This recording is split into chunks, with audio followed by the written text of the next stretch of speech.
We're doing patient-centered outcome research both within the Arthritis Center as well as across the Division of Rheumatology. We're working with our colleagues in the Scleroderma Center, for instance, to understand more about living with interstitial lung disease, or the lung disease that can often accompany scleroderma. How do the symptoms in the lung relate to the symptoms that people are having in their skin and in their joints, for instance? How can we ask about those to understand the differences between those two? We've also been working with our colleagues in the Myositis Center to ask people with inflammatory muscle disease how they experience their illness. Because to date, we really haven't had a good questionnaire to even ask about those types of symptoms. So these researchers are also doing qualitative work, asking patients how they experience their disease and what we need to measure and do better. Similarly, we have research that's going on in the psoriatic arthritis arena, where we're trying to understand how patients experience that condition, which links both joint complaints as well as skin complaints.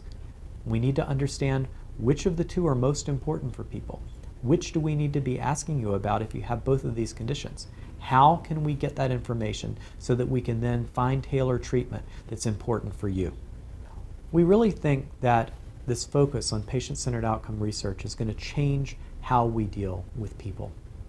We're going to see patients not as their diseases, but really as a person on the other side. And we're going to have methods to be able to quantify or help to classify people into different groups. One of the things we found with our research in terms of bringing patient-reported outcomes into the clinical care setting is that having that information fosters communication. It helps patients and physicians to talk better to one another. It helps patients to identify the symptoms that they're actually experiencing, and it gives a starting point for the conversation with the doctor about what's important. Our doctors have told us that that type of information helps them to know their patients better and really also facilitates the conversation. And our patients have said things like, gosh, I didn't even realize that my rheumatoid arthritis was affecting me in these different ways. But when I think about it now and see it on paper, I understand how it does.